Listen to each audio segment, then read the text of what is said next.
Los emprendedores generalmente montan negocios, sobre todo cuando vienen ahí un poco inoculados por incubadoras, aceleradoras o de ecosistema o podcast o no sé, información sobre startups, y piensan que el reto de su startup tiene que ser levantar capital. En líneas generales, el emprendedor se equivoca cuando no enfoca bien este punto y cuando no le da ningún valor a esa rentabilidad. Cuando la rentabilidad tiene que ser algo que sea claro desde el principio. Bienvenidos a un nuevo episodio de Curioso Dinero. Hoy vamos a hablar de emprendizaje, startups, inversión, todo este mundillo que a tanta gente nos interesa y que pocos han vivido desde dentro durante muchos años. Para eso tengo hoy a Jaime, que lleva toda su vida creando empresas, ayudando a emprendedores, actuando como consultor para otras empresas. Y con él vamos a hablar sobre su experiencia y sacaremos consejos prácticos para que podáis aplicar a vuestro día a día. Jaime, ¿cómo estás? Muy bien, muchísimas gracias por invitarme a este podcast. La verdad es que con ilusión de contar cosas que espero que alguna pues pueda servir de algo, ¿no? A alguien. En 2-3 minutos, ¿cómo resumirías qué ha sido tu carrera? ¿O qué estudiaste y cómo la resumirías? Bueno, yo siempre resumo que he sido muy mal estudiante, siempre, en el colegio y demás. De hecho, repetí cursos, o sea, fui una persona que no tal, pero siempre que hacían los test de inteligencia, pues no salía mal. Es decir, no es que fuese retrasado, simplemente es que no me gustaba estudiar, lo pasaba mal. Entonces, sí, pero sí que me gustaba hacer negocios. Yo vendía cromos, hacía cosas en el patio y tal para ganar dinero, y es algo que siempre me ha motivado y me ha gustado, ¿no? En ese sentido, pues mis padres insistían mucho. Yo soy el tercero de 4 hermanos y los otros son muy buenos estudiantes, han sacado carreras, medicina, ingenierías y tal, pero yo sabía, o mis padres me decían que tenía que sacar una carrera universitaria para ser alguien en la vida, pues ese tipo de discurso, ¿no?, que hemos escuchado muchas veces. Y en mi caso concreto, pues decidí estudiar administración y dirección de empresas. O sea, empecé a probar todo ya al final en el bachillerato, a probarlo todo rápido, con la nota justa para probar, y me metí en administración y dirección de empresas, pero me di cuenta que los profesores me intentaban enseñar, ¿no?, a montar empresas, pero gente que no había montado una empresa en su vida, ¿no? Por lo tanto, mi desmotivación en la carrera fue bastante grande, hasta que en segundo o en tercero de carrera decidí montar mi primera empresa, mi primer proyecto, y bueno, como me has pedido solo 2 o 3 minutos, pues no voy a profundizar muchísimo en eso, pero vamos, simplemente un proyecto que mi afición viene de las artes marciales, deportes de contacto y demás. Entonces monté una serie de sensores dentro de los guantes y espinilleras que normalmente se usan en entrenamiento, y monté Fight Technologies, que era la primera empresa que monté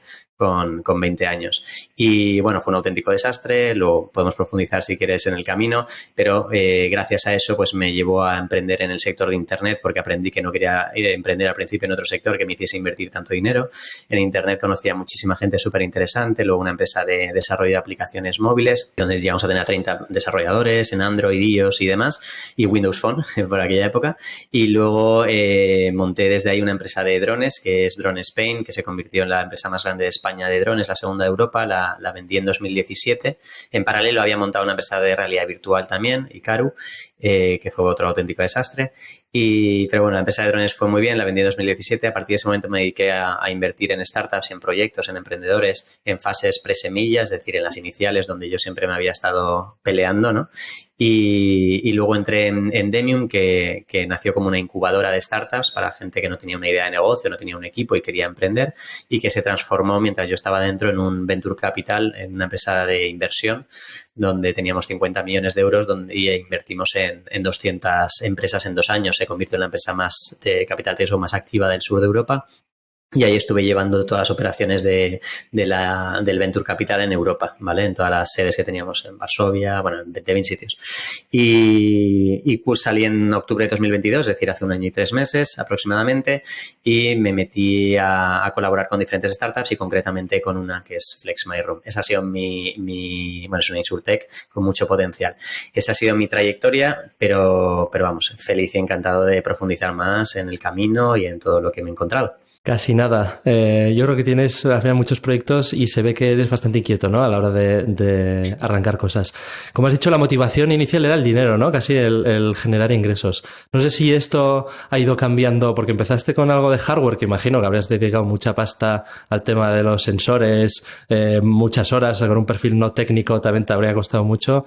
Y después de darte ahí un golpe, ¿por qué dices, oye, sigo por esta vía? ¿Qué es lo que te gustó, ¿no?, de arrancar un proyecto? Pues tienes mucha razón. Al principio la motivación, cuando te he dicho el dinero, era cuando era más niño, adolescente y demás. Me motivaba más eso, porque no tenía ningún tipo de capacidad económica y porque me motivaba eso. A día de hoy, o bueno, no a día de hoy, incluso con los primeros proyectos, el dinero ya pasó a un segundo plano. Siempre estaba, siempre ha estado latente. Si no, pues la verdad es que no hubiese montado una ONG. O sea, realmente me interesaba el dinero y me interesa el dinero. No es algo que no sería engañar y ser hipócrita, pero ya hubo otras cosas que me sumaron más, ¿no? El que estoy aportando yo al mundo. Es decir, yo me moriré dentro de X tiempo y también el emprendedor muchas veces quiere saber la huella que ha podido dejar, ¿no? Hay algunos que la huella la dejan más a nivel solidario, hay algunos que lo hibridamos un poco, es decir, intentamos ser mejores personas, ayudar y demás, pero también hacer empresas de impacto, ¿no? Que den empleo, que generen valor, que tal, ¿no? Así que, bueno, eso ha sido la motivación.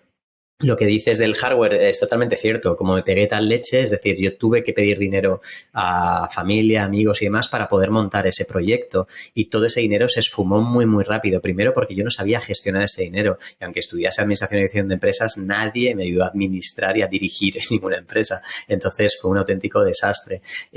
Los sensores eran grandes, eran prototipos que no funcionaban. Además, las competiciones no se podían usar porque si se sale el sensor del guante puedes rajar la cara a alguien, estaban prohibidas. Quiero decir, me dedico a una realidad, ¿no? Es lo que estaba en mi cabeza, que pensaba que era el producto estrella que iba a triunfar, el mercado me lo tumbó en el momento que saqué el primer prototipo, ¿no?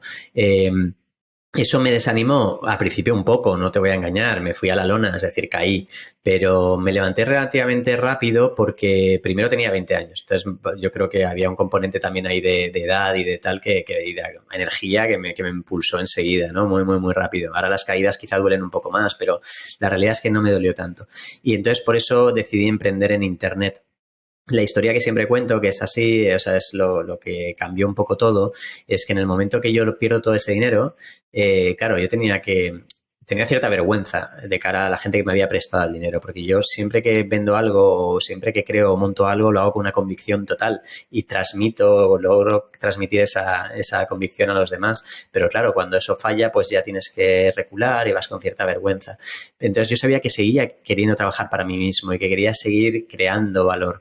Pero el problema es que yo pensaba que no podía volver a las mismas personas a pedirles más dinero, porque la mentalidad española en concreto, pues bueno, si has fracasado una vez, pues ya eres un fracasado, ya no te voy a dar más dinero para que me lo sigas perdiendo, ¿no? Entonces, emprender en Internet para mí era como el salvoconducto para volver a emprender sin necesidad de una gran inversión inicial, ¿no? Eso es lo que yo pensaba. El problema es que no tenía ni idea de Internet, de emprender en Internet un modelo de negocio. Y cuando lo buscaba en Google, cómo montar una empresa en Internet, todo lo que me salía era Google Ads, hacer cursos de Google Ads, etcétera, ¿vale? Por aquella época te hablo, no sé, 2007, 2008, 2000, no recuerdo exactamente, ¿vale? O 2009 ya, no recuerdo, por Todavía ahí. Internet casi ni existía, como quien dice. Sí, bueno, o sea, existía y había algunas empresas que funcionaban muy bien, pero en general no se hablaba de eso y en los ambientes, bueno, no se hablaba de la palabra emprendedor, no se hablaba de la palabra startup, todo eso era marciano, absolutamente, ¿no? Y no está tan lejos eso, ¿eh? No está tan lejos.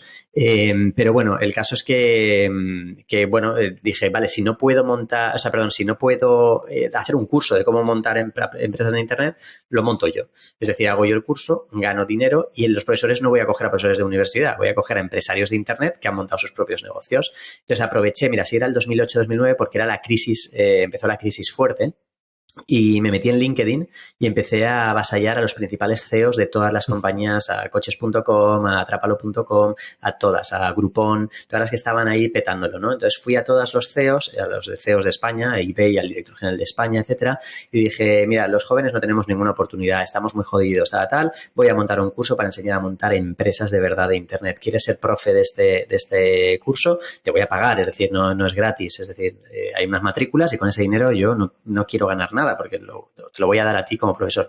Hubo algunos que vinieron sin cobrar, otros que cobraron pero relativamente poco. Entonces yo gané dinero, aprendí a montar empresas de Internet de los mejores que había en España y luego me fui a comer con ellos y a hacer relación con ellos. Por lo tanto, mi network de repente empezó a crecer un montón. Y eso es lo que yo creo que también fue un paso importante, ¿no? Pasar de ese hardware a Internet y contactos, esos contactos a día de hoy los sigo utilizando. Entonces, creo que es parte de esa transformación, ¿no? Claro, porque lo que dices, Internet al final, la barrera de entrada es súper baja, lo era y lo es ahora también, que toca de más competencia, pero te metiste de lleno a hablar con los mejores. Casi la excusa no es la de la formación y de ahí tuviste esta red de contactos de los mejores de España que están teniendo los mejores proyectos, ¿no? Que al final esto habría servido, imagino, de acelerador para tus siguientes proyectos. Así es. ¿En qué quedó el proyecto de la formación? El proyecto de la formación, bueno, montamos un evento que se llamaba el Internet Startup Camp, que era un evento en verano. Después de hacer esos cursos, monté un evento que era el evento principal en España de Internet en Valencia. En esa época hacía mucha publicidad de ese evento. Lo monté con el acuerdo con una universidad, con la Universidad Politécnica de Valencia, y venían pues estos profesionales, aparte de dar clase, pues venían a dar una charla y otros profesionales que iba haciendo. Entonces eran 4 días de evento y el salón de acto estaba petado de gente que quería montar empresas en Internet. Yo le vendí, digo vendí porque suena muy guay, en plan vendí, pero realmente a precio ridículo, o sea, a precio básico de mercado, muy tal, a un compañero que me había estado apoyando en la segunda fase de ese periodo. Es decir, primero monté yo el proyecto, pero luego fui incorporando gente y metí a un medio socio y a ese medio socio le vendí mi parte, ¿vale? A un precio muy, vamos, nada que resaltar ahí. El caso es que ahí se quedó.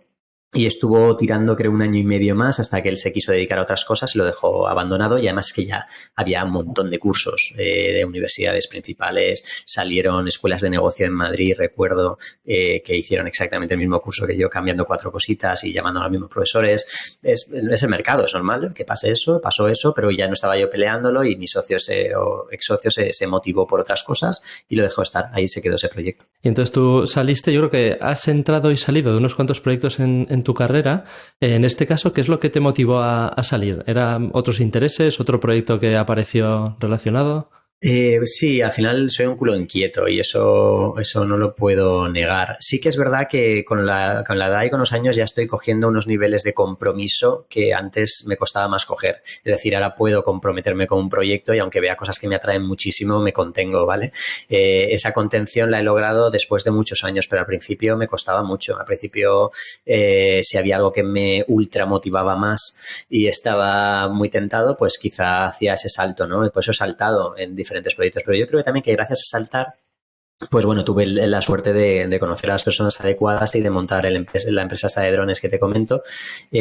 Antes de la empresa de drones di el salto a montar una empresa que hacíamos desarrollo de aplicaciones móviles, como te he comentado antes. En esa empresa también es como la evolución para mí fue del hardware a Internet y de Internet a aplicaciones móviles, porque en eso los smartphones se estaban despertando justo en ese momento. Siempre he ido a tecnologías que estaban despertando, ¿vale? Eso digamos que sería un poco la definición del tipo de perfil de emprendimientos que he hecho.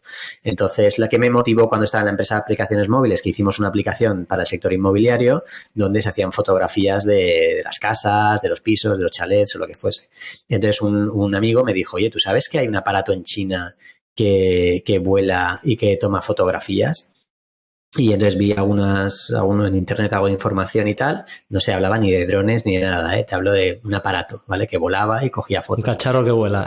Un cacharro que vuela.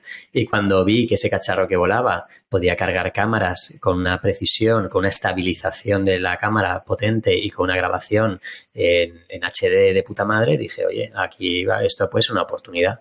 Entonces, una de las profesoras que yo había traído al curso, porque yo en la formación no solo venían profesores de Internet, también venían profesionales top. Yo había hablado con la directora general de Pullmantur, que era una compañía de cruceros. Era una mujer que llevaba a 2.000 personas a su cargo y siempre me interesó que alguien así diese clase en esa formación, no solo por Internet, sino para gestión de equipos, ¿no? O sea, si tienes 2.000 tíos por debajo, ¿cómo gestionas algo así, no? Entonces, a esta tía la conocía. Sonia Prieto es una tía maravillosa, una madrileña maravillosa. Entonces, Sonia me dijo, oye, yo tengo un barco que me cuesta como 50 o 60.000 euros, un helicóptero que sale desde Brasil, toma 4 planos aéreos y se vuelve a tal. Y yo le digo, ¿pero tú tienes algún barco por Valencia, Barcelona o algo? Y me dice, sí, hay uno en Valencia que para, de hecho, el mes que viene, no sé qué. Y yo, no te preocupes, tú dime cuándo, dame un pase para poder grabar y ya está. Y de forma gratuita le hice unos vídeos brutales, saliendo del puerto de Valencia, el barco navegando, bueno, algo bestial, ¿no? Y se los regalé. Y la tipa se quedó diciendo, hostia, quiero que esto me lo hagas en Caribe, me lo hagas en el Círculo Polar Ártico y tal. Yo creo que ha sido una de las mejores etapas de mi vida porque estuve, no sé si en 19 o 20 países distintos, grabando todo incluido en el bar, en un crucero, en el Círculo Polar Ártico, como te digo, en Curazao, en Aruba, en Caribe, o sea, me lo he pasado de puta madre. Y no solo eso. Sí, sí. Entonces, pero no solo eso, es decir, es que al final identifiqué la oportunidad y bueno, me he adelantado un poco, pero bueno, lo que pasó con la empresa de aplicaciones móviles fue más o menos lo mismo. Es que cogí al socio que estaba ahí, le dije, tú continúa, que yo continúo mi aventura con esta parte de los drones que lo monté con otros socios. Con el socio de aplicaciones móviles acabamos súper bien, o sea, es decir, no hubo tal, y lo mismo, al igual que con el primero, la salida fue súper tranquila, pero yo no considero un exit, ¿vale? Que se habla muchas veces. Entonces, yo empecé esa empresa y claro, cuando ya estaba con todo esto de Pullman Tour, los cruceros y tal, empezaron a salirme clientes y no solo para tema audiovisual, sino Iberdrola nos pedía revisar tendido eléctrico, hicimos mucho trabajo de agricultura con cámaras que medían a ver si el terreno estaba seco, estaba húmedo, lo que sea, o sea, hicimos un montón de trabajos industriales, etcétera, y se metió un grupo industrial dentro de nuestra cap table, dentro de nuestra sociedad. Y ahí aprendí una barbaridad de cosas sobre los socios que quieres tener, los que no quieres tener, qué pasa si metes demasiado pronto a un socio industrial, qué pasa si te diluyes demasiado. Podemos hablar de esto lo que quieras porque he vivido muchas cosas. Y este socio industrial es el que al final acaba comprando la totalidad de la compañía en 2017, ¿vale? Eso sí que es un éxito, es decir, ahí ya salgo totalmente y demás, y es cuando me pongo a invertir, ¿no? Pero yo creo que aquí veo que repites el patrón, ¿no? Al final estás en un proyecto, identificas una oportunidad relacionada con el proyecto en el que estás, de una tecnología bastante nueva y te metes a ello, ¿no? Entonces estás haciendo la formación, imagino que de ahí habrías conocido el Internet, ves el tema de desarrollo de aplicaciones, estás desarrollando la aplicación para real estate y ves el tema de los drones, vas a los drones, es como identificar la tecnología pronto. Sí, perdona que te interrumpa, es que en los drones veo con mi socio que muchos drones se empiezan a cargar, cuando ya todo el mundo empieza a usar drones, ¿vale?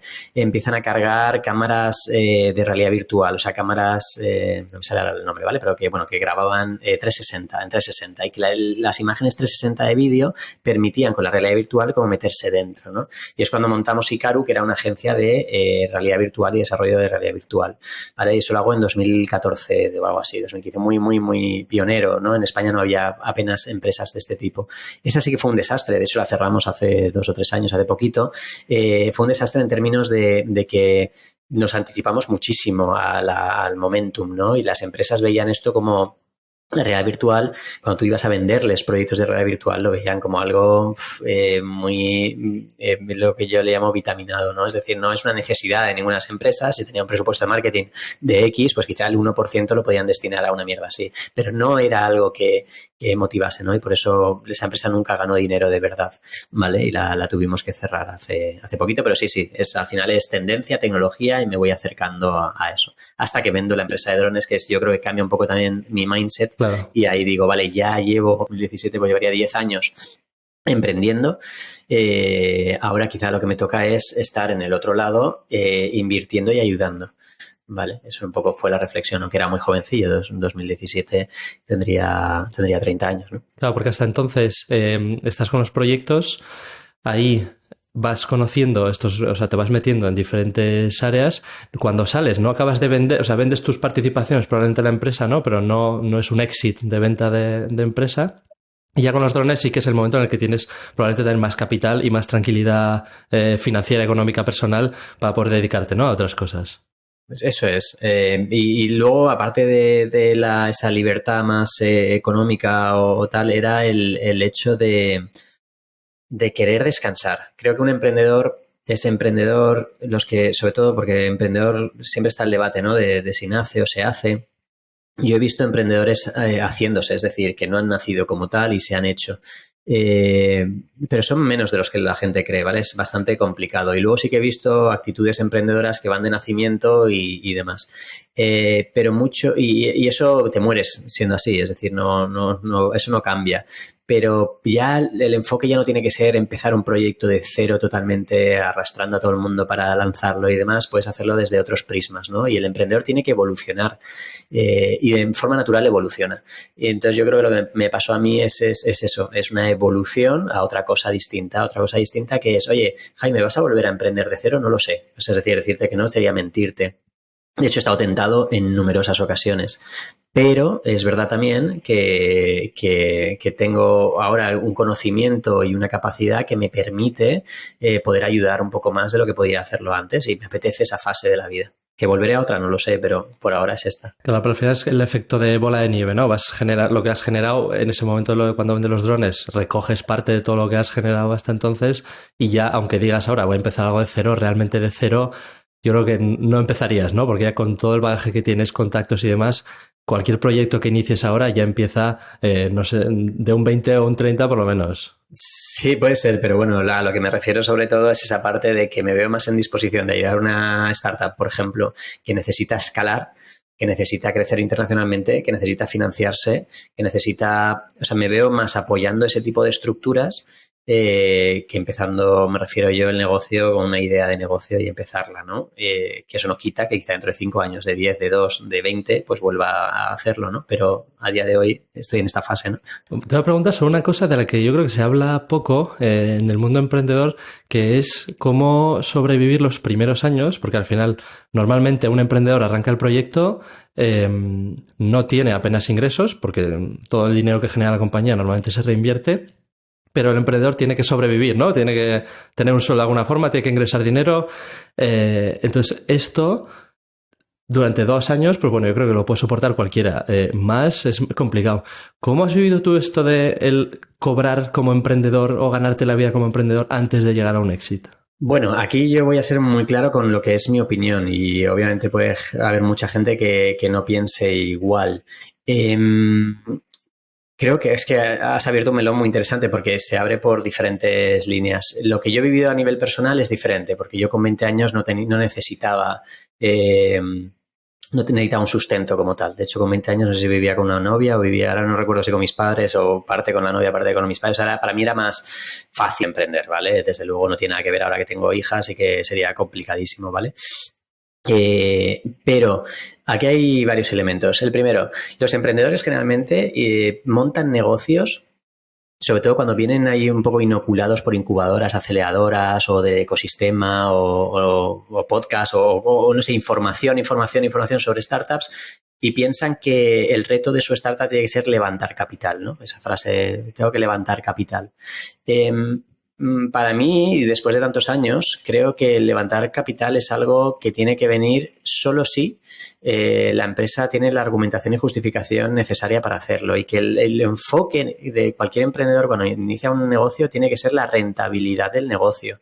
Es verdad que hay negocios, y pones el ejemplo de Facebook, ¿no? De decir, ellos inician, van generando volumen y no monetizaban, ¿no? O Globo, por ejemplo, muchas otras que han monetizado pero no lo han hecho rentable, de hecho no es rentable, y hay otros modelos, ¿no? Pero no digo que haya que descartar modelos así, ni mucho menos porque tenemos casos de éxito, pero lo que quiero decir es que en líneas generales el emprendedor se equivoca cuando no enfoca bien este punto y cuando no le da ningún valor a esa rentabilidad. Cuando la rentabilidad tiene que ser algo que sea claro desde el principio. Y el tema de vivir con un sueldo y vivir tal va intrínseco a que sea rentable. Es decir, tú tienes que generar el suficiente capital y no en 2 años o 3 años. Tienes que intentar tener un modelo de negocio que pueda capitalizar rápido y que pueda generar lo suficiente para que puedas vivir. Eso por un lado. Por otro lado, insisto, es mi opinión y puede haber mucha discrepancia en ese sentido, el trabajo se tiene que pagar. Y yo entiendo que un emprendedor, de hecho yo he invertido en muchas compañías, en startups pre-seed, pre-semilla, y es claro, con otros business angels o con otra gente que dice, pero tú, le dicen al CEO, al tal, pero tú ¿por qué te pones sueldo? Tú no tienes que tener sueldo, tus trabajadores sí, pero tú eres emprendedor, tienes tu equity, ese es tu sueldo, ¿no? Yo no estoy de acuerdo con eso. Es decir, el trabajo tiene que tener una remuneración económica. También he visto startups que teniendo una caja de un runway de 6 meses, el CEO se ha puesto salarios de 6.000, 7.000 euros al mes. Entonces dices, es que eso tampoco. Es decir, ¿qué necesitas para vivir? Pues mira, un padre de familia no necesita lo mismo que un chaval de 20 años que vive con sus padres. Es que es lógico. Entonces, tiene que haber cierto sentido común en eso. Pero yo no soy para nada partidario de que un emprendedor esté 2 años sin ver ni un duro. No, para mí no tiene sentido. Yo tuve la suerte al principio de poder emprender con esa protección, ¿no? Digamos, familiar o lo que sea. Pero la realidad es que ha cambiado muchísimo. Es decir, yo cuando hablaba de startup o hablaba de cualquier término así, insisto, era algo muy marciano. Pero ahora hay tantas herramientas, tantas ayudas, tantos conceptos que es muy fácil levantar además un Friends, Fools and Family, bueno, yo es lo que hice, de hecho, un Friends, Fools and Family e intentar tirar por ahí. O sea, para mí no es excusa o argumento el no emprender porque tengo que estar 2 años sin ganar dinero. Es que no tiene por qué ser así, ni muchísimo menos, según cómo lo plantees. Si lo planteas mal desde el inicio, pues sí que será así. Si no, pues no, ¿no? Sí, totalmente de acuerdo. Yo creo que es muy interesante lo que dices y de hecho en este podcast sobre todo entrevisto a gente que tiene empresas, pero empresas rentables, ¿no? No tanto startups de ventures, sino más empresas que desde el día uno empiezan con el foco en la rentabilidad y que llega un punto en el que probablemente igual quieren expandirse a otro país o necesitan, o sea, que quieren crecer y ahí sí que probablemente necesitan capital, pero siempre con el foco de empezar siendo rentables, ¿no? Que igual es lo menos, muchas veces es menos sexy, ¿no? En el mundo de startup de hoy. Sí, pero es que el mundo startup está cambiando muchísimo. Yo lo he vivido desde que cuando no existía. De hecho, yo vi nacer prácticamente todas las incubadoras, desde Guaira hasta Lanzadera, todas las aceleradoras, todas las conozco desde su nacimiento, ¿vale? Y de hecho, a los que los han montado en su día, yo ya hablaba con ellos, tenía la suerte de hablar con ellos porque estaba conectado con los profesores estos que te he comentado, los primeros fondos de inversión, Iñaki Arrola, por ejemplo, unos profesores que tuve al principio. En el curso de formación CEO de coches.com y fundador de coches.com, montó su primer venture, que era los primeros en España para invertir en fases semilla, etcétera. Entonces, quiero decir, yo he visto la evolución de todo y te puedo decir con total seguridad que el mundo startup a día de hoy está absolutamente sobredimensionado, está absolutamente copado también, porque no va a crecer mucho más en términos de lo que se ha vendido hasta ahora. Es decir, el mundo startup empieza, al principio todo es muy marciano, todo es muy raro, la gente no hay apenas inversiones, como que va así, de repente empieza a crecer y como Bitcoin, es decir, empieza a dispararse lo que es el FOMO y la gente y decir, hostia, mundo startup, esto puede dar una rentabilidad de puta madre, gente que tiene un dinerillo, un dinerillo un poquito más grande, pero vamos, business angels que meten 10.000 aquí, 5.000 allá, y empiezan a jugar como si fuese bolsa, ¿no? Y los emprendedores empiezan a meterse eso que hablábamos antes, ese chip de tengo que levantar pasta y tal. Y empiezan a haber casos de startups que levantan millones de euros. Como no son empresarios, no tienen ni idea de gestionar esos millones de euros, los queman enseguida. Viajes, no, es que tengo que ir a Las Vegas a hacer no sé qué, tal, boom, 20.000 euros por aquí, nada. Queman todo el dinero de los inversores. Como la empresa no es rentable, se quedan sin runway, viene una pequeña crisis, viene cualquier problema de no sé qué y a tomar por culo. ¿Qué ha pasado en el último año y medio? 2 años que los fondos ya no invierten. Es decir, ya invierten y están sufriendo, la mayoría de startups potentes están sufriendo, despidiendo a muchísima gente y demás. Esta ola siempre empieza en Estados Unidos y acaba por aquí. Pero a lo que voy es que ya está bien, es decir, ya el mundo startup tal y como lo conocemos está en esta bajada, o sea, estaba así, y cuando hablo del mundo startup no me refiero a emprendedores, que ahora hay más que nunca, o sea, es maravilloso, no hablo de esa parte, hablo de la parte del venture y la parte engañabobos y la parte del humo, ¿no? Y hay que llevar mucho cuidado con eso está cambiando mucho. No sé si gracias a Dios o no, pero está cambiando mucho. Es cierto lo que dices, que al final esto también se está viendo claramente en Estados Unidos, ¿no? De las grandes, están despidiendo de todas las grandes tecnológicas y luego esto viene como en ola, ¿no? Al resto de empresas más pequeñas y luego al final en las startups, obviamente, pues que muchas se dice, ¿no? Que ahora hay mucho zombie y algunas con problemas de caja en los próximos 6-7 meses.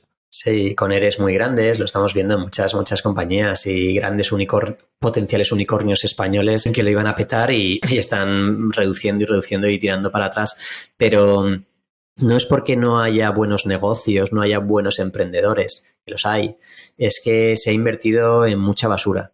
Y con basura no quiero ofender a nadie, simplemente es pues eso, hay gente que ha montado cosas que no tenían una solidez, una buena estructura, pero que han generado mucho FOMO, es decir, cuando empezó todo el tema de las cripto y demás, pues con decir la palabra blockchain, las IPO famosas en Estados Unidos, ¿no? Que te inventabas cualquier mierda, decías que sacabas un token y que ese token lo iba a petar y levantaban millones y millones y millones. Luego con la inteligencia artificial, con la realidad virtual, con la realidad aumentada, sea, es que lo hemos vivido todas las fases. Tú metías en tu pitch deck, metías la palabra X y ya sabías que tenías más probabilidad de que te pusiesen el dinero. Entonces la gente ha jugado con eso. No me parece mal que tú, cuando estás intentando vender tu proyecto porque te lo crees, porque crees que es bueno, porque crees que es tal, uses palancas que te ayuden obviamente a traer más capital, pero coño, una cosa son palancas y otra cosa es una estafa como tal, ¿no? Y eso lo hemos estado viviendo en los últimos años mogollón y ahora se está empezando a ver, a destapar, ¿no? Bastante este tema. Y relacionado con esto, ¿qué consejo darías a alguien que está mirando emprender en estas modas o palabras de moda? Porque, por ejemplo, en tu caso, lo de los drones, en su día también fue digamos, habría sido esta ola, ¿no?, de innovación, como lo ha podido ser la inteligencia artificial, como la realidad virtual. O sea, al final salen como modas o tendencias, y ¿cómo haces para ver la buena y la que no va a ser tan buena? Fíjate que cuando me metí en los drones o la realidad virtual no era una moda, yo me metí antes. Cuando veía una potencial tendencia o potencial moda, potencial lo que sea, ¿vale? O sea, lo veía un esto potencial. Pero yo cuando metí los drones no me metí en drones porque molaba la palabra dron. Era porque ya tenía validado que eso a nivel de negocio, a nivel audiovisual iba a ser la bomba, solo por la anécdota que te he contado de los cruceros, y a otros niveles me venían empresas por doquier para hacer contratos. De hecho, con los drones lo que pasó es que empezó a ponerse de moda, la gente se sacó la licencia de drones que no servía para absolutamente nada y sacaron las escuelas de formación muchísimo dinero. ¿Y qué es lo que hice yo antes de vender la compañía? Yo pivoté el modelo de negocio de drones aéreos a drones acuáticos. Es decir, yo empecé a crear, y fue de los primeros en España, en crear barcos no tripulados, ¿vale? Porque te abre una posibilidad en acuicultura, en revisión de seguridad. Por ejemplo, al puerto de Valencia le hicimos dos barcos no tripulados, uno para la vigilancia perimetral del puerto y otro para recogida de muestras del agua que la Unión Europea les obliga a los puertos. Es decir, había un mercado enorme y no había ninguna moda ahí de drones acuáticos. La moda era pilotar con un mandito el dron y grabar, y cualquier fotógrafo de una forma legal o ilegal podía meterse en el sector.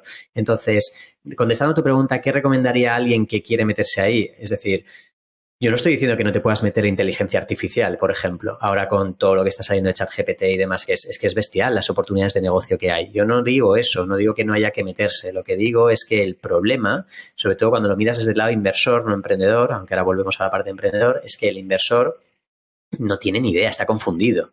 El inversor no sabe discernir entre lo que es un buen proyecto de IA y lo que es un mal proyecto de IA, ¿no? Entonces, volviendo a la parte del emprendedor, un emprendedor que quiere estar en esos proyectos, en esas tecnologías, lo que tiene que hacer primero de todo es buscar modelos rentables, desde mi punto de vista, es mi opinión, modelos rentables, modelos fácilmente entendibles, ¿vale? Es súper, súper importante, porque estamos hablando de que cuando trabajas con tecnologías disruptivas, nuevas, diferentes, la gente no tiene por qué saberlas, no tiene además ganas de aprender de todo, sobre todo. Entonces tú se lo tienes que simplificar y dar muy masticado, ¿no? Y que vean exactamente el valor real que está aportando esa solución, ¿no?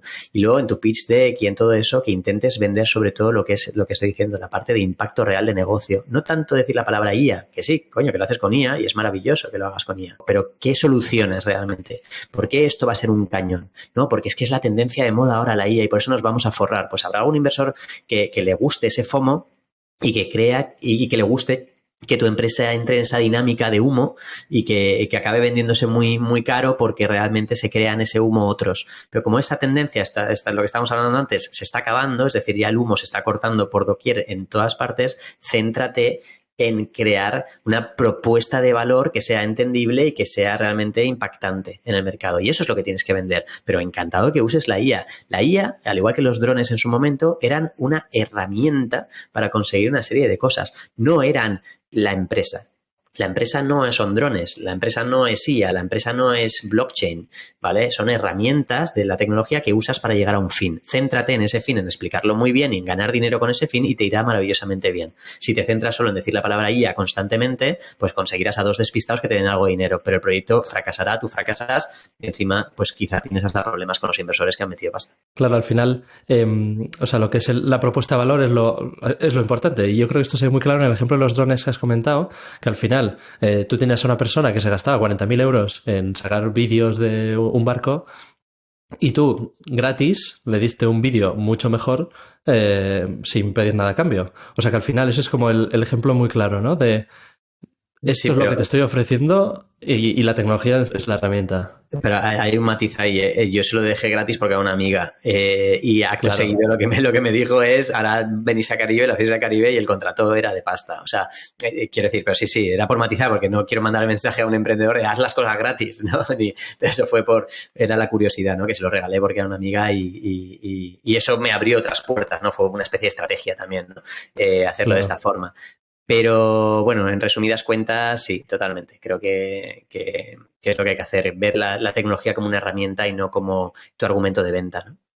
No como el fin, ¿no? Que yo creo que se ve, por desgracia se ve mucho, ¿no? Cuando hay este tipo de tendencias, al final se crea como un ecosistema de humo, ¿no? De cursos, de dinero fácil, de proyectos rápidos, de exits enseguida. Eso se ve mucho ahora en Web3, ¿no? Y ahí podemos hablar también un poquito porque creo que hay una oportunidad de negocio enorme dentro de la Web3, pero justo de todo lo que estamos hablando es el mejor ejemplo de que la línea es tan delgada la línea entre lo que es una estafa de un buen proyecto dentro de Web3 es tan fina que los que quieren emprender en Web3 tienen un reto doble, que si lo quieren hacer bien, no digo una estafa o algo así que genere mucho FOMO, porque eso es otro tipo de estrategia, otro tipo de proyecto, no me meto ahí. Eh, Cualquier emprendedor que quiera hacerlo bien en Web3 tiene que luchar el doble, porque la gente ya está escocida, los inversores están escocidos de tanta estafa que hay en el mercado. Volviendo un poco a tu carrera, haces el exit de los drones y ya estás en esta posición más de, bueno, pues de otro punto de vista, ¿no? De como emprendedor. ¿Qué es lo siguiente que haces? Y luego también en qué momento llegas a Demium. Bueno, lo primero que hago nada más vender la empresa es irme unos meses a sudeste asiático solo, porque creo que llevaba 10 años currando mucho. Y necesitaba descansar por un lado y vivir otro tipo de experiencias, ¿no? Había viajado, como te he comentado, muchísimo, pero todo lo que había viajado eran viajes de trabajo. No había viajado tanto por placer y más que por placer, por desconectar y por no tener nada que hacer, ¿no? Entonces estuve en Tailandia, Vietnam, Camboya y me vino muy bien para empezar a ordenar mi vida, ¿no? Y decir, oye, pues ahora estoy en otra fase, ¿qué me apetece hacer, ¿no? Y eso un emprendedor es una de las cosas buenas que tiene, ¿no? No todo es malo, trabajo, sufrimiento y todas esas cosas, ¿no? También tiene la parte buena, que a veces está demasiado idealizada, todo hay que decirlo, pero que bueno, que eres más o menos, eres el decisor, ¿no? Lo que quieres hacer, cómo hacerlo, etcétera, ¿no? Entonces estuve así un tiempo hasta que en 2018, principio de 2018, o sea que al final, sí, entre que vendí la empresa a mitad de 2017, me fui unos meses a sudeste asiático, tal, pues a principio de 2018, mediados de 2018, contacta conmigo, bueno, el fundador de Demium, Jorge Dobón, un crack, un emprendedor muy potente, y me contó el modelo de Demium. Yo ya lo conocía desde 2013 cuando montó Demium, como te he dicho, conocía a la gente cuando montaba Lanzadera, lo que sea. Demium cuando nació en 2013 también lo conocí y nos llevábamos bien y por eso me llamó en 2018 y me dijo, mira Jaime, estamos haciendo una expansión internacional del modelo, nos falta un director en Valencia, tú cómo estás en Valencia, quizá tal. Y yo pensé, y se lo dije, le dije, a ver, a mí no me motiva en exceso estar en Valencia. O sea, en Valencia físicamente sí, porque llevo tiempo también viajando mucho y me apetece estar en Valencia, pero dirigir la oficina de Valencia como tal, pues tampoco es que me apasione, pero me lo pintó muy bien, tiene un poder de convicción que está infinitamente por encima del mío y de muchísima gente, es muy bueno haciendo eso. Y bueno, me convenció para estar un tiempo en Valencia y tal. A partir de ahí pues monté otra incubadora en Benidorm porque había cercanía con Valencia y porque Benidorm nadie lo sabe, pero después de Las Vegas es la ciudad que más dinero genera por metro cuadrado en turismo del mundo y me pareció una buena oportunidad crear ahí una incubadora de talento donde se montasen empresas travel, ¿no? Empresas, bueno, que diesen tecnología a toda la parte de turística. Montamos en 2019 esa incubadora y de repente el Demium migró a un modelo de Venture, ¿no? Empezó a captar millones de euros, 50 millones de euros para invertir en los proyectos que montaba. Es decir, tú vienes como emprendedor sin idea y sin equipo. Aquí el equipo te lo damos porque son otros emprendedores, los machábamos con diferentes fórmulas durante un tiempo, trabajaban juntos y tal. Las ideas de negocio a veces las traían ellos, otras veces las generábamos por oportunidades que veíamos en sectores. Pero lo que le faltaba a Demium es lo que creó, ¿no? El Venture Capital para decir, vale, y te doy 150.000 euros a los 6 meses de estar aquí en la incubadora creando tu proyecto cuando hayas validado tu primer cliente o hayas validado tal, 150 para que arranques, ¿no? Entonces, ese modelo tuvo mucho éxito, la verdad. A partir de ese momento me nombran COO, Chief Operating Officer, y llevé toda Demium en Europa, que es donde estábamos, y creando esos proyectos en las diferentes ciudades y tal. O sea que mi historia un poco de cómo llegó a Demium es esa, y en mi paso en Demium pues me lo pasé muy bien. Además, piensa que me abrió mucho la mente porque teníamos oficina en Kiev, en Ucrania, teníamos oficina en Varsovia, yo abrí la oficina de Praga, de República Checa, y son mentalidades diferentes, los emprendedores son totalmente distintos a lo que yo estaba viendo en España, en Portugal y en otros países que estábamos, en Grecia, etcétera. Los ucranianos, los polacos y demás, los del este, su mentalidad emprendedora es muy, muy distinta. Tienen unos perfiles además normalmente muy técnicos, son muy buenos en tecnología, saben desarrollar tecnología muy buena, pero no tienen ni idea de venderla. Entonces, estoy generalizando muchísimo, no quiero que nadie se ofenda porque hay... Sí, pero es cierto que las grandes empresas americanas, hay muchas que tienen oficinas de desarrollo en Polonia o en estos países, pues por eso, porque dices, porque hay un perfil técnico muy... Yo había viajado mucho, pero en Varsovia no había estado, y la primera vez que fui a Varsovia, no sé, fue 2020, ¿no? Que ya había entrado el COVID, creo, no me acuerdo cuándo fui exactamente, pero yo salí ahí al metro, vi... Es todo 25 rascacielos gigantes, parece Nueva York. Varsovia parece Nueva York, en la zona, el downtown parece Nueva York. Y me empezaron a explicar lo que tú estás diciendo. Es que las grandes corporaciones americanas, todos tienen sus desarrolladores aquí, entonces les dan sueldo americano en Varsovia, construían edificios que parecía eso la leche, parece eso, de hecho, si alguien va pues lo verá, y los precios de Varsovia se dispararon, claro, con los sueldos esos, más entrando gente, desarrolladores, gente de otras partes de Rusia, de Ucrania, todo el mundo yendo allá a vivir, pues Varsovia, de hecho Polonia creo que ya nos ha pasado en PIB y no me extraña, es decir, están creciendo muchísimo, ¿no? Entonces sí, aprendí muchísimo en Demium en esa etapa de mi vida, me gustó mucho, y de hecho viví la guerra, yo había estado en Kiev un mes antes de que se desatase la guerra, porque iba bastante, y nada más desató la guerra fui a Varsovia a ayudar en la frontera a traernos a emprendedores, gente que estaba en ese momento ahí, empleadas nuestras, digo empleadas porque los hombres no podían salir, y de hecho me entrevistaron la Susana Griso, está en Antena 3, está el vídeo por ahí y tal, porque me pilló en Varsovia, entonces les vino muy bien el que hubiese un español ahí contando qué estaba pasando.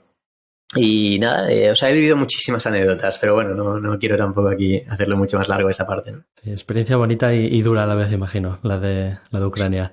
Sí, la verdad es que sí, pero bueno, la dureza, ya sabes, como todo, al principio fue muy duro, las primeras horas, los primeros días, pero luego uno se hace, no insensible, pero vamos, le cuesta menos, ¿no? El hacer las cosas.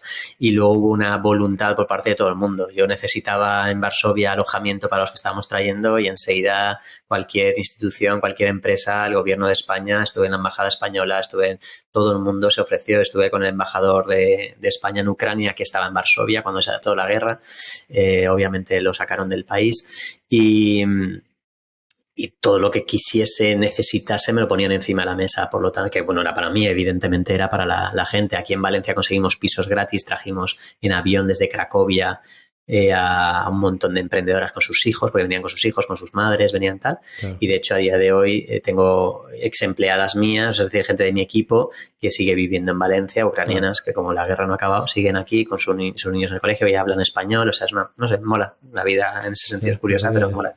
Muy chulo, sí. Y volviendo a Demium, porque aquí al final Demium era, vamos a decir, una especie de Tinder de emprendedores, ¿no? Iba gente que quería emprender, probablemente no sabía ni qué ni cómo, y Demium un poco ponía los ingredientes para que eso sucediese, ¿no? Juntabais ahí los perfiles y creabas proyectos.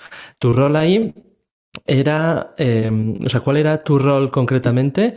Yo empecé al principio dirigiendo la oficina de Valencia, y eso implicaba estar con los emprendedores y bajar mucho al barro, estar con esos emprendedores. Yo tenía un equipo de 3 personas, esas 3 personas se encargaban de atraer a esos emprendedores, de hacer dinámicas, hacíamos un All Startup, que era un evento de fin de semana donde se presentaba mucha gente y filtrábamos a los mejores, a los que tenían el tiempo, las cualidades, todo para poder emprender, y montábamos los equipos, y si no había match, pues ese emprendedor que se quedaba ya solo no podía emprender. Entonces hacíamos los matches, etcétera, y yo ayudaba sobre todo en la creación, en la fase de ideación de ideas de negocio, en todo lo que es la parte de impulso al principio, decir, oye, ¿qué estáis haciendo? O sea, de coachear, digamos, esos equipos durante tal. Había un Head of Incubation, un encargado que se encargaba de la incubación, que hacía eso todos los días, y mi perfil era más pues un repaso semanal, ¿no? De cómo van las startups y tal. Teníamos 10, 12 compañías en Valencia, naciendo cada 4 o 5 meses.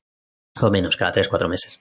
Y eso así empecé, pero luego ya cuando estuve de Chief Operating Officer lo que hacía era gestionar a los directores de todas las oficinas de Europa para ver cómo lo estábamos haciendo e intentar machear, hacer programas de intercambio donde un emprendedor ucraniano pudiese emprender con un emprendedor de Madrid o de Barcelona o de Málaga o de Lisboa.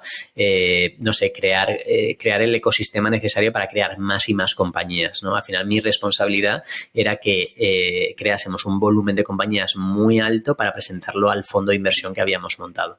Y el fondo de inversión decidía no siempre invertir en todas, invertía en muchísimas, porque invirtió en 200 en 2 años, convirtiéndose en el fondo más activo del sur de Europa por eso, porque no es normal, es decir, ningún fondo, los fondos, salía un listado al año del fondo que más invertía y no sé si invertía en 20 o en 25, en España hablo, y de repente salía Demium, que no se llama Demium, se llama Think Bigger Capital, y salía al año con 100 operaciones y de hostia, que multiplica por 4 al segundo, ¿no? Era brutal. Claro, al final es un modelo diferente e interesante porque os autogenerabais el deal flow, ¿no?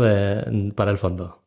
Te generas el deal flow para el fondo y tenía otras ventajas. La primera es que estás diluyendo el riesgo muchísimo, es decir, tú metías en 200 proyectos sabiendo que seguramente solo 3 o 4 iban a ser pepinos y que seguramente los otros 195 iban a desaparecer en los próximos años. O sea, eres consciente de eso.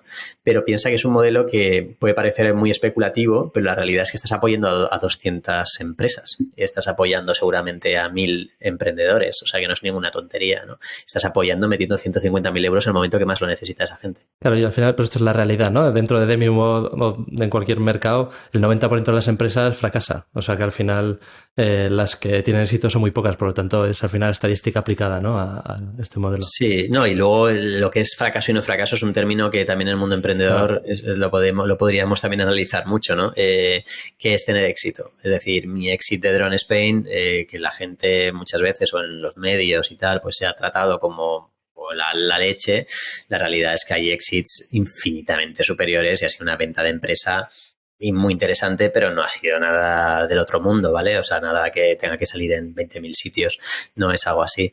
¿Qué es éxito realmente?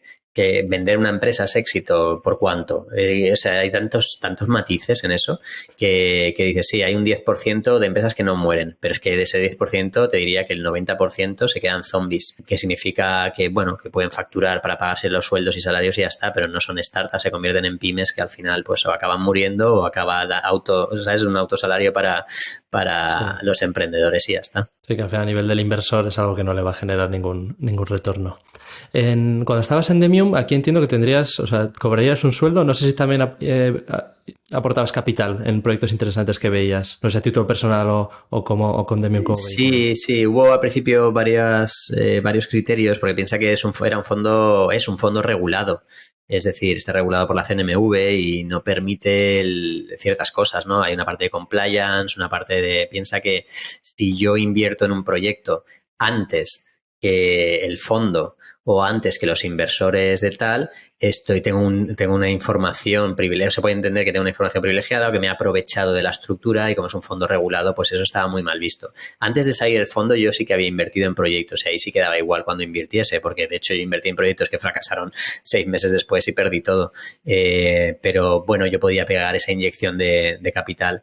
No esa la que hacía Demium, no me malinterpretes, una muchísimo más pequeña, pero podía ayudar. Y algunas de esas conservo mi participación y siguen vivas y algunas con un potencial enorme, o sea que estoy muy satisfecho de esas inversiones. Pero cuando ya nació el fondo, invirtió el fondo, yo ya invertí en varias, pero invertí a la valoración del fondo o incluso más caro, ¿vale? Porque tenía que demostrar también yo me dediqué también a montar un fondo en Europa del Este que no salió porque me fui antes de eso, pero lo empecé a montar de 40 millones para invertir solo en Europa del Este. Y yo hablaba con los LPs, con los potenciales inversores de ese fondo, con polacos, checos y demás, Y me decían lo mismo, me decían, pero tú inviertes, tú pones tu capital. Yo invierto, pongo mi capital si hay un proyecto que veo que me interesa mucho, pero lo hago más caro que tú. O sea, tranquilo que no voy a aprovecharme tal. Y la mayoría les parecía muy bien y te decían, no, no, genial, si a mí el que inviertas tú me da un esto de confianza, ¿no? El decir, si tú te lo crees, no me estás intentando sacar a mí el dinero para meter en estas cosas. Y en estos años, ¿en qué proyectos has invertido? En muchos, muchos. Que sigan vivos, si quieres me centro un poquito en esos. Mira, he invertido en una startup que se llama YouBot, que es una startup fantástica. Si quieres también te puedo intentar conseguir un podcast con el CEO, porque es un tío muy curioso, Ricardo. Es un crack, pero es un tío curioso y tiene una forma de ver las cosas interesante.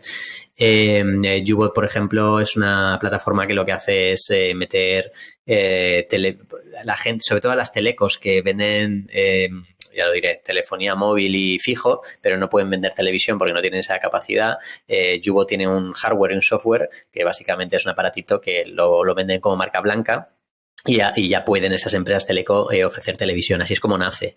Pero evolucionó mucho, mucho, mucho y a día de hoy monta sistemas de televisión para todos los hoteles, o sea, para un montón de hoteles. Y el software recoge muchísimos datos, sabe si el usuario, el cliente que llega a la recepción, pues qué tipo de contenido ponerle en la televisión, en qué idioma. O sea, está muy guay. Es una empresa súper interesante. Yo cuando invertí en ella, vamos, estaba en paños, estaba muy, muy, muy tal, y es la que seguramente una de las que más potencial de crecimiento tiene respecto a la inversión que yo he hecho, ¿no? Pero estoy invertido, perdón, mejor dicho, en Streamion, que es una plataforma que embebe publicidad en Twitch, en el OBS para que la gente no pueda clicar y quitarla y tal, y que hace ganar a los streamers dinero y a las marcas tener esa potencia. Trabajan con Uber Eats y con un montón de compañías grandes. Vegan Food Club, una compañía que reparte comida vegana a domicilio, que aunque es un mercado que está ya muy trabajado, lo están petando y lo están haciendo muy, muy, muy bien.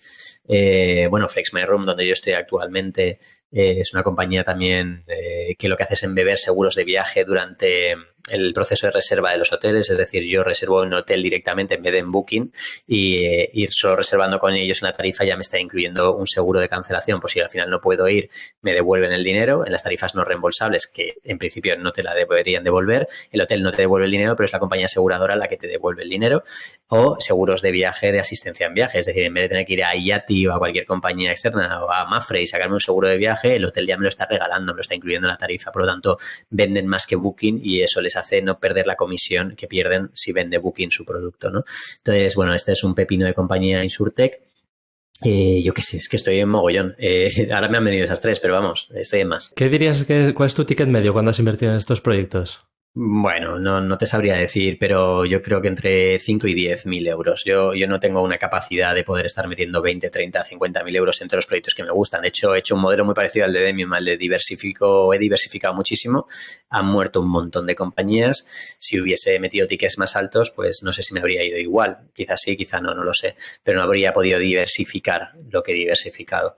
Así que en ese punto, pues estoy más contento y más cómodo. A día de hoy también te lanzo un mensaje que puede ser un poco chocante, ¿no? Pero yo ya no estoy invirtiendo prácticamente nada en startups. Lo he hecho durante muchos años, desde el 2017, pero estoy ya en una fase también, como decía antes, ¿no? Vas evolucionando. Estoy en una fase donde me interesan otras cosas. A la hora de inversión hablo, ¿eh? Porque piensa que invertir en una startup no tiene una ventana de liquidez fácil. Tienes que esperar para poder recuperar tu inversión. Y las que te he dicho que van muy bien, si yo quiero mañana vender, no puedo. Es decir, yo no puedo capitalizar esa inversión que he hecho por muy bien que yo sé que ha ido, pero es que está bloqueado ese dinero. Es decir, no tengo una ventana de salida. Espero ahora con alguna que sí que lo haya. Pero joder, es que algunas días llevo ya 6 años que quiero salir. ¿Vale? Entonces, pero no porque piense que les va a ir mal, es que quiero salir, joder, es lo normal, un inversor pone dinero recibido, claro.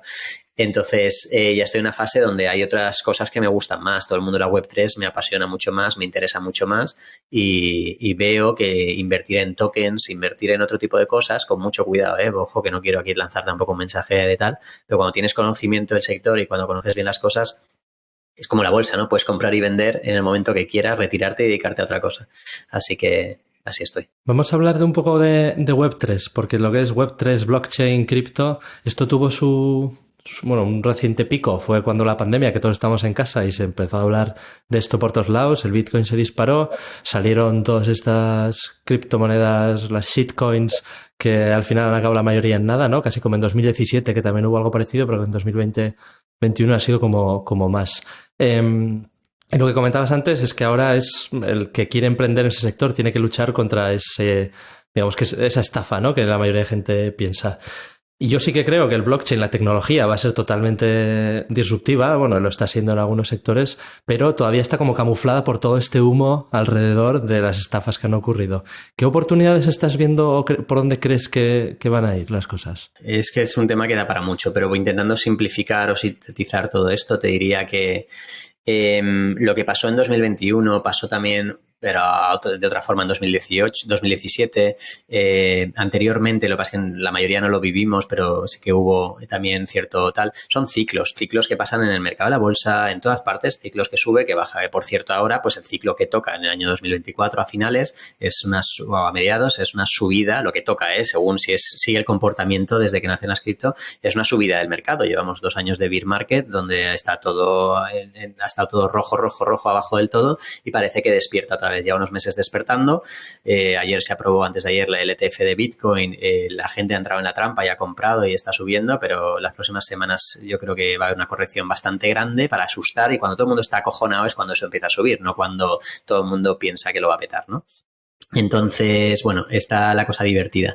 Respecto a proyectos y la blockchain y tal, yo llevo desde hace muchos años de Endemium también viendo muchísimos proyectos de blockchain, y me molestaba muchísimo cuando un emprendedor me venía y lo que hablábamos antes, ¿no? De priorizar la tecnología frente a la solución.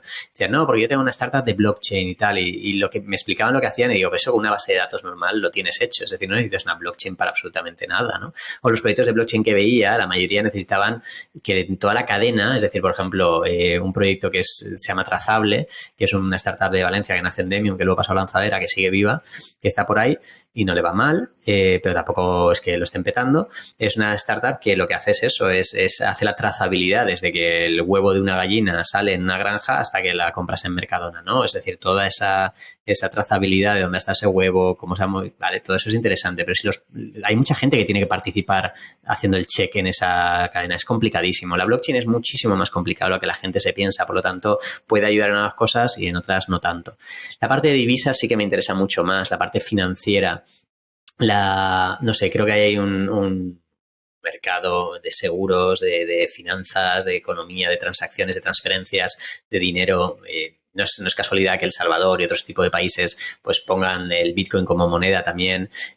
Da cierta seguridad en muchos conceptos y demás. Yo, dentro de la amalgama de proyectos que hay dentro del mundo Web3, el que más, o el sector que más creo que puede crecer y el que más atraído me veo yo ahora es el del gaming, ¿vale? Creo que la industria del videojuego es la industria que más dinero mueve del mundo si hablamos del sector de entretenimiento y tal, mucho más que películas, mucho más que cine, que todo esto. Y empieza a haber una migración de la Web 2, de la gente que juega, hacia la Web 3, que básicamente es seguir jugando, pero donde los activos, tus armas, lo que uses, son activos digitales que son tuyos, intransferibles, que son tuyos y solo tuyos, quiero decir, no me sale la palabra, que... Y transferibles entre juegos. Sí, bueno, aunque ahora con el concepto de metaverso y tal, pues quizá puedes usarlos en otros sitios, pero son tuyos y solo tuyos, ¿no?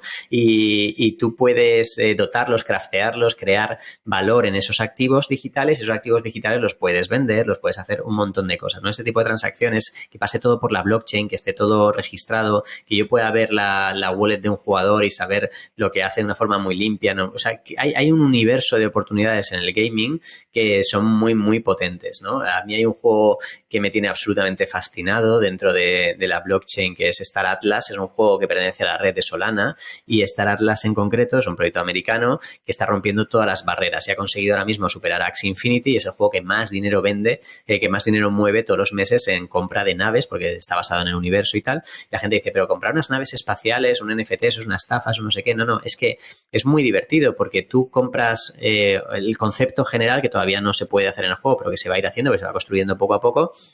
Es muy parecido a la revolución industrial.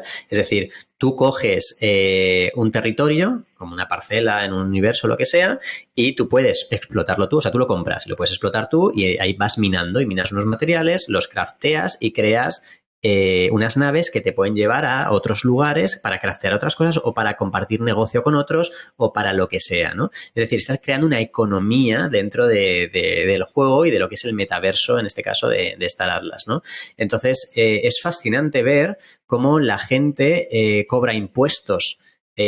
Pues yo no puedo usar ese terreno, ese planeta, no lo puedo minar yo, pero lo minas tú y me das, o sea, me pagas esos impuestos. Esos impuestos se pagan en el token o en la moneda del proyecto. Pero es que además el proyecto tiene un token de gobernanza que se llama descentralizada, que eso es otra cosa que me apasiona, que es que las empresas normalmente tienen una organización centralizada donde alguien toma decisiones. En el mundo Web3, la descentralización y dar poder a la comunidad, y es la comunidad la que decide esas dinámicas económicas y demás, y quita cualquier elemento Ponzi, cualquier elemento de estafa y cualquier elemento tal. Es la propia comunidad la que está generando eso. Y da un repaso, sobre todo a los políticos que se pelean entre ellos, de es mejor cobrar más impuestos o menos impuestos, es mejor hacer esto o lo otro.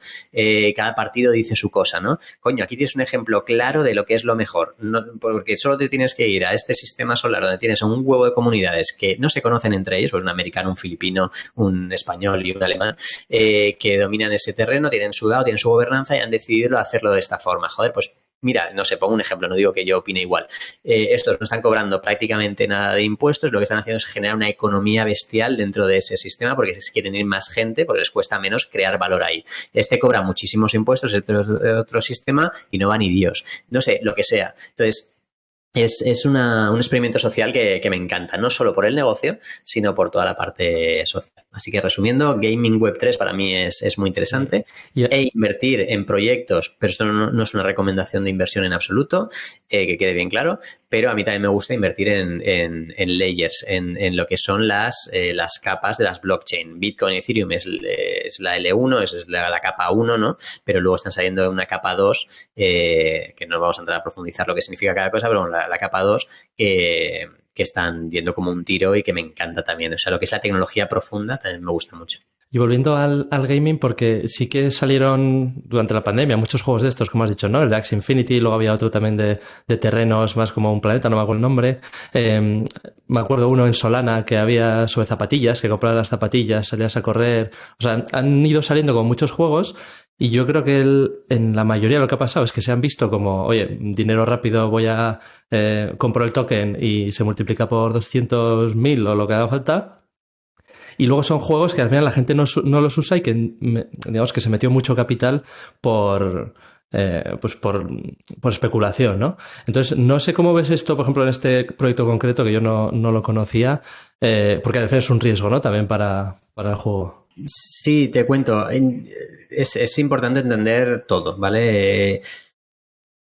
Cuando nació el primer ordenador portátil era feo como él solo, ¿vale? Y era muy pesado. Y hubo un montón de críticas. Es decir, ¿para qué coño quieres crear un ordenador portátil y sacarlo a la calle, que se puede mojar, feo, que pesado, incómodo? Si ya tienes tu ordenador de casa y no tiene mucho sentido. Te lo llevas y para llevar algo pesado llevas el de casa y te lo llevas a donde quieras llevar. Y hubo un montón de críticas. Siempre que ha nacido algo, una nueva tecnología, ha tenido un montón de críticas y es lógico porque siempre va a haber alguien que lo esté criticando. Pero gracias a que se crea una nueva innovación, una nueva tecnología, nuevas mentes se van construyendo sobre esa tecnología. En el caso de los ordenadores portátiles, gracias al primero que lanza ese ordenador portátil, que lo saca y tal, pues ya hay otros que dicen, joder, que no pese tanto, o que no sea tan feo, o que permita lo que sea. Entonces, la gente el cerebro humano y la humanidad va en esas innovaciones, esa tecnología va contribuyendo. ¿Qué está pasando con la Web3? Es parecido. Pero el problema o la ventaja, según como lo queramos ver, que tiene este mundo es que mueve mucho dinero o hay más posibilidad de mover ese dinero. Entonces, la mayoría de estos proyectos, como hemos hablado antes, se financian con tokens y demás que pueden ser muy especulativos. Pero gracias a que nace Decentraland o de Sandbox, que creo que es lo que estabas pensando tú, ¿no? Eso es donde comprabas una parcela y tal. Sí. Y el concepto de metaverso, que se puso en 2021 muy petado, o sea, la gente decía, he montado un metaverso, dinero a tope, ¿vale? Esa es la parte negativa, ¿no? De la que hemos hablado antes. Pero la parte positiva es que gracias a a hacer esos primeros inicios de metaverso, los siguientes que evolucionan ese tipo de desarrollo van haciendo cosas que se adapten mucho más a lo que necesita la humanidad o lo que es bueno para la humanidad. Entonces, que la gente pueda, o sea, que un tipo de Filipinas o de Honduras o de donde sea pueda trabajar en Internet dentro de un metaverso, en Star Atlas, por ejemplo, minando carbón y ese carbón convirtiéndolo en un material que lo necesita un alemán no sé dónde y que el precio está democratizado, es decir, no por el hecho que vivas en Honduras te voy a pagar $2, es decir, el precio, da igual que seas alemán o seas donde es ese precio, el que des la oportunidad al tercer mundo a poder participar con conexión a Internet, ese tipo de cosas, eso ya es bestial de por sí.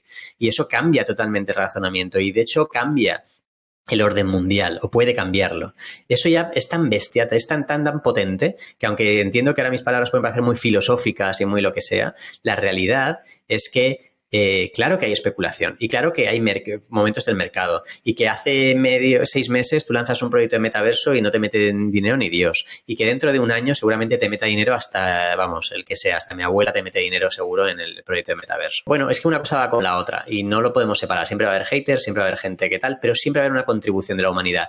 Si fuese una estafa al mundo de las criptomonedas y de la Web3, si no tuviese ningún sentido, ninguna utilidad, como dicen, si no tuviese nada, no sería un mercado que desde 2012 hubiese despertado como ha despertado. No, es que Bitcoin ha caído mucho ahora, pero joder, es que Bitcoin venía de valer $1. O sea, es decir, que ha caído de 60 a 30, ¿qué más da? Cojones, o sea, es un tema de ciclo, pero esto aporta valor.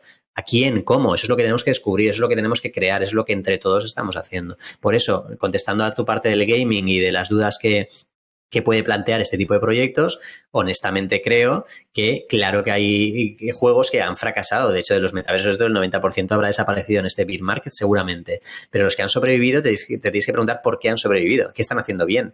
Esto no se trata de intentar engañar a los demás, esto se trata de gente que quieren transformar la forma de jugar.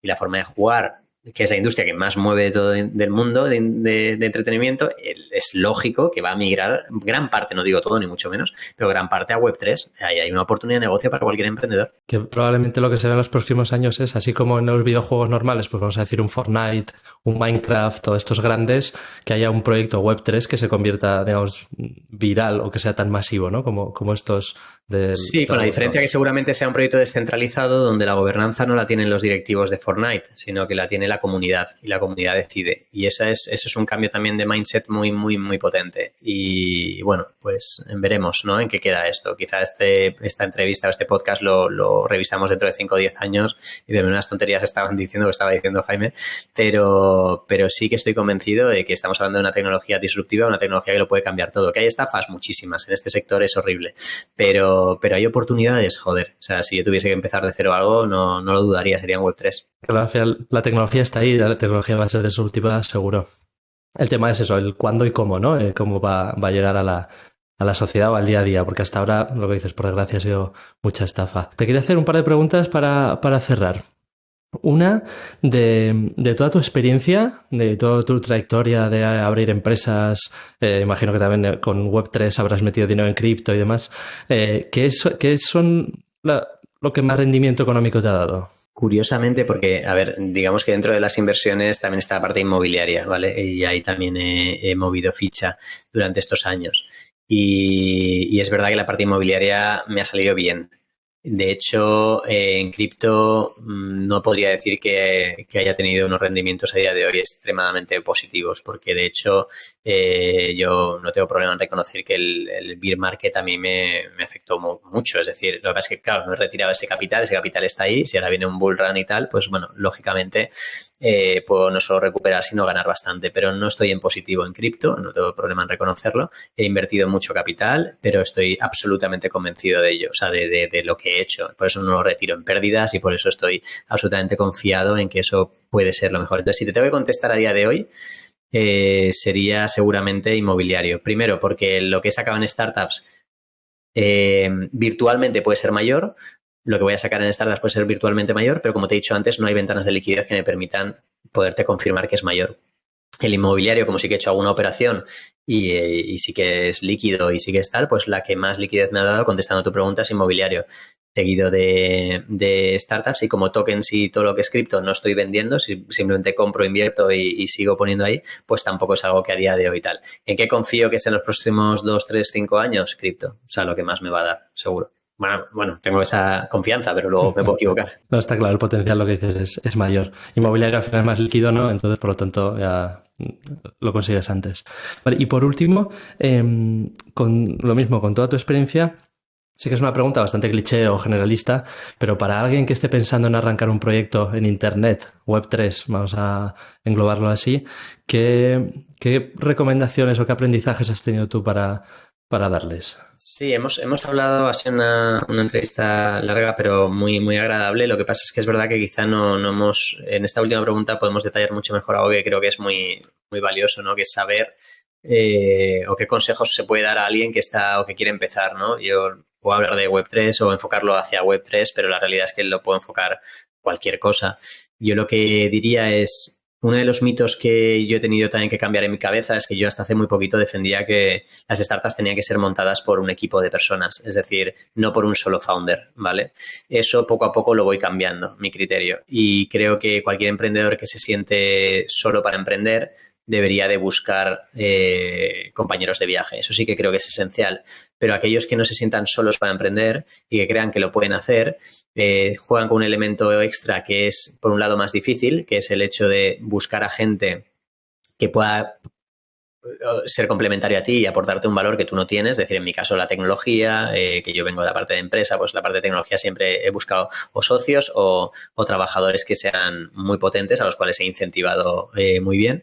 Pero bueno, consejos a alguien que está empezando es siempre busca gente complementaria, o bien como socio o bien como potencial compañero de viaje, trabajador, como le quieras llamar, pero busca gente, no estés totalmente solo, ¿vale? No hablo de socios, sino hablo de en el camino, porque eso es importante. Más identificar problemas y porque muchas veces hacemos proyectos que el mercado no quiere. Si te fijas en el listado de cosas, de razones por las cuales fracasa una startup, la primera de todas es porque el mercado no quiere lo que estás haciendo, ¿no? O lo que tú pensabas que quería. Es lo que a mí me pasó en mi primer emprendimiento. Nada más eso ya me llevé la primera y lo aprendí, pero es la razón. Pero es que la segunda es la discusión entre los socios, es decir, el no entendimiento, el no alineamiento, etcétera, ¿no? Entonces, pero bueno, volviendo a el primer punto, lo importante es encontrar una necesidad clara. Porque sí que hay proyectos que no son necesidades y que puedes inculcarlos dentro del mercado e inculcárselo a la gente, pero yo creo que eso para un emprendedor que es un emprendedor en serie le puede venir mejor, pero a alguien que empieza de cero, que es su primer emprendimiento, yo no me complicaría tanto, iría a necesidad. Tercero, buscaría lo que es la parte de que hablábamos antes, la rentabilidad, es decir, ¿qué voy a hacer con mi modelo para ganar pasta? Y para hacerlo de forma que sea mayor lo que estoy generando en ingresos que lo que estoy gastando, ¿no? Luego voy a pensar en cómo hacerlo escalable, ya pensaré cómo hacerlo internacional o lo que sea, pero sí que es importante buscar esa rentabilidad. Si nos centramos en Internet o tal, joder, las oportunidades que hay ahora son infinitamente superiores a las que yo tenía cuando empecé en Internet, ¿no? Que no había nada o casi nada de este estilo y mucho menos lo que ofrece la Web3. La Web3 además te hace cambiar como emprendedor mucho la mentalidad, porque ahí muchas veces creas proyectos donde van a acabar siendo descentralizados, que significa que no vas a ser tú el amo, ¿no? del proyecto. Y eso a mí me gusta muchísimo ese concepto, lo inicias tú, lo arrancas tú, pero poco a poco hay una DAO que va cogiendo poder y al final tú eres uno más, ¿no?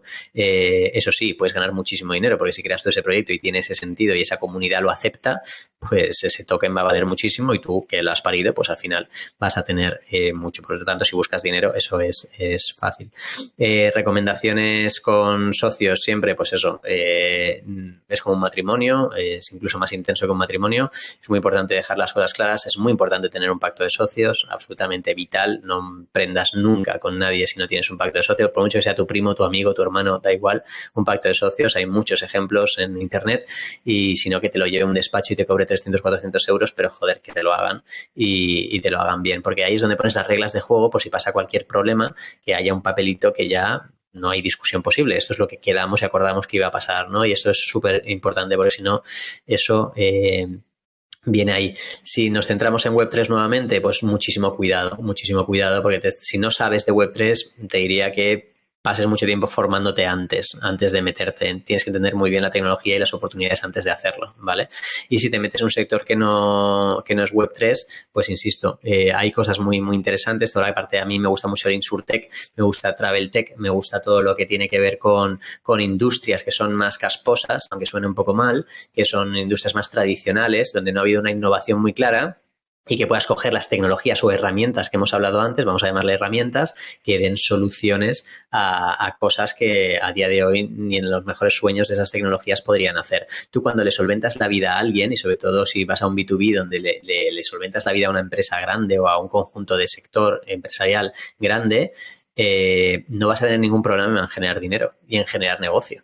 Y lo vas a generar relativamente rápido. Si te complicas la vida en hacer un metaverso tú solo, olvídate, es decir, no hagas el idiota, ¿vale? Por lo tanto, te digo, si no estás familiarizado en Web3, no te metas en Web3, ¿vale? Yo lo pongo como un ejemplo que a mí me gusta, pero porque ya llevo años curtido en ese sector, pero si no lo hablaría con tanta convicción. Entonces, cualquier emprendedor que nos esté escuchando que diga, oye, ¿en qué puedo emprender? ¿En qué puedo tal? También piensa en qué eres bueno. ¿Qué sabes hacer? ¿Qué conoces? ¿Qué sector conoces? Porque quizá hay emprendedores que nos escuchan que tienen 50 años, 60 años y también pueden emprender perfectamente. Es decir, no, una cosa no, la edad no quita esa energía o esa capacidad, ¿no? Así que bueno, eso sería un poco el resumen. Me dejaré cosas, pero vamos, eso Creo que es sería. un buen resumen. Y una última pregunta, hablando de sectores viejunos, porque lo que dices, ¿no? Hay muchos, o sea, no hace falta inventar la rueda muchas veces, sino que es coger algo que ya existe y mejorarlo. ¿Qué sectores casposos te vienen a la mente que van a sufrir una disrupción tecnológica pronto? Bueno, el sector turístico, si nos están escuchando de Latinoamérica también, o sea, no únicamente en España, pero en España es evidente, es decir, es el sector que más mueve de toda la economía y es un sector que es muy tradicional y es un sector donde sí que se están viendo algunas innovaciones, pero que cuesta mucho verlas, la verdad. Muchas veces no es por falta de propuestas emprendedoras o propuestas innovadoras, es más porque el sector le cuesta absorber la tecnología, pero es que es lo mismo. Si yo ahora vengo y digo, voy a hacer un proyecto de IA para hoteles, ¿vale? Brutal. Pues seguramente si es un proyecto que no soluciona un problema real desde el minuto uno y les hace ganar dinero, porque esto es muy importante, ¿eh? El problema no, es que al final, pues bueno, pues tienen que atender a una reclamación menos haciendo esto. Olvídate, es decir, vas a tirarte años para que los hoteles te la compren. Pero si estás hablando de una solución que puede hacer que se ahorren un 10, un 15% de todos sus costes, o que pueden generar un 10, un 15% más de sus ingresos, me lo invento, es que ahí vas a tener las puertas abiertas, seguro. Entonces, a mí el sector turístico es el que más me parece que mueve, en España concretamente, porque mueve millones y millones y millones de euros. Por lo tanto, irte a un sector muy de nicho, donde apenas hay un mercado potencial grande y que encima es casposo, pues es complicado. Yo conozco un proyecto que yo no he invertido, pero de mí sí que he invertido, que es un proyecto de puntas de ballet, ¿vale? Es un sector súper tradicional, las puntas de ballet. Para comprarlas tienes que ir a tiendas especializadas, son marcas que llevan 200 años en el mercado, 200 no, pero 100 seguramente sí, y son marcas muy... O sea, es un sector que no deja nada de innovación. Cuando se mete alguien, esta emprendedora montó una startup y esas puntas las podías pillar por internet, las podías poner tu nombre, les podías hacer 4 cosas y puso un poquito de innovación al tema y en una feria hasta la amenazaron. O sea, es un sector muy mafioso, es un sector muy tal porque se lo guisan y se lo comen entre ellos, ¿no? Y es tan pequeño ese nicho que te puede costar la vida entrar y es un esfuerzo muy grande. A esta emprendedora le apasiona eso, pues oye, adelante y apoyarla. Eso es lo que hay que hacer, pero obviamente cuesta más. Si no es algo que tú conoces, un sector que llevas toda la vida y un sector que tal, porque está la bailarina profesional y demás, si no conoces todo eso, no te metas en un berenjenal así. Es decir, busca sectores un poquito más amplios. De ahí el que haya tirado hacia turismo. El de los seguros es porque lo estoy viviendo en la startup donde estoy ahora como presidente ejecutivo y es una empresa que, joder, que es que tiene toda tiene todo el sentido del mundo, porque las compañías aseguradoras ni en lo mejor de sus sueños pueden estar metiéndole seguros a cada persona que reserva en un hotel. O sea, es decir, no tienen ni tecnología para hacerlo, ni forma humana de estructurar eso, porque no hablan el mismo idioma. Una compañía aseguradora te asegura un día, una persona un día, pero cuando hablas con el idioma hotelero tú aseguras a una persona una noche, porque son noches lo que pasa. Esa tontería de concepto, ya la cabeza, boom, explota la de las compañías aseguradoras, porque no están familiarizadas con eso. Entonces, esos dos sectores me parecen tal, y es que ahora no me viene a la cabeza, pero vamos, si tú me dices alguno, seguramente cualquiera que pienses que sea más o menos casposo y relativamente grande, interesa. Sí, eso es la clave, ¿no? También grande, porque al final la oportunidad es mayor. Pues me quedo con dos cosas. Principalmente, busca la rentabilidad desde el principio y, sobre todo, resuelve problemas. Resuelve problemas de una forma fácil de entender, que al final para eso están las empresas, ¿no? Para resolver problemas, que es lo que el mercado paga. Eso es. Y no olvidar una cosa que es muy, muy, muy importante. Preguntarte para qué lo haces esto, ¿vale? Es que es fundamental, porque lo que te va a hacer como emprendedor tener resiliencia, que al final es clave, es tu nivel de motivación en lo que estás haciendo. Y si lo haces simplemente por dinero, cuando veas que el dinero pues tarda en llegar, o cuando veas que el dinero lo puedes sacar de otro lado, te pirarás y abandonarás muy rápido. No tendrás esa resiliencia. Tiene que haber componentes de por qué hago esto. Hago esto porque me lo quiero demostrar a mí mismo, se lo quiero demostrar a otros, quiero aportar valor a la sociedad, quiero dar trabajo a familias, ¿cuál es el concepto que hay detrás de lo que quieres hacer? Y eso es lo que te tiene que guiar. El dinero viene después. Si las cosas las haces bien, el dinero viene después. Si las cosas las haces pensando solo en forrarte y ese es el único objetivo y es el único tal, ahí vas a fracasar seguramente. Debe estar algo común con toda la gente que he entrevistado. Al final es eso, la motivación es otra. No hay nadie que la motivación venga puramente del dinero. Casi más es lo que dices, el resultado de hacer las cosas bien. Estupendo, Jaime. Oye, pues muchísimas gracias por tu tiempo. ¿Algún último mensaje para los que nos escuchan? Nada, muchísimo ánimo a todos aquellos que se han planteado emprender. Ser un emprendedor no es un héroe con capa maravilloso. Un emprendedor es alguien que simplemente ha decidido un estilo de vida que es absolutamente legítimo, al igual que lo es trabajar para otros o ser un funcionario. Todo es absolutamente legítimo y en esa elección tienes que ser consciente de lo duro que es. Es durísimo, nadie te regala nada y lo único que tienes que hacer para obviamente motivarte y encontrar el esto es saber por qué lo haces. Y créeme que una vez encuentras el por qué lo haces y te pones a ello, por duro que sea, al menos para mí, la satisfacción ha sido enorme y te realiza como persona, como ser humano, y al final yo creo que es lo que todos buscamos, ¿no? Ser felices. Me quedo con esto. Al final haz lo que te motive y te haga más feliz, ¿no? Eso es. Gracias, Jaime. Hablamos pronto. Muchísimas gracias. Hasta luego.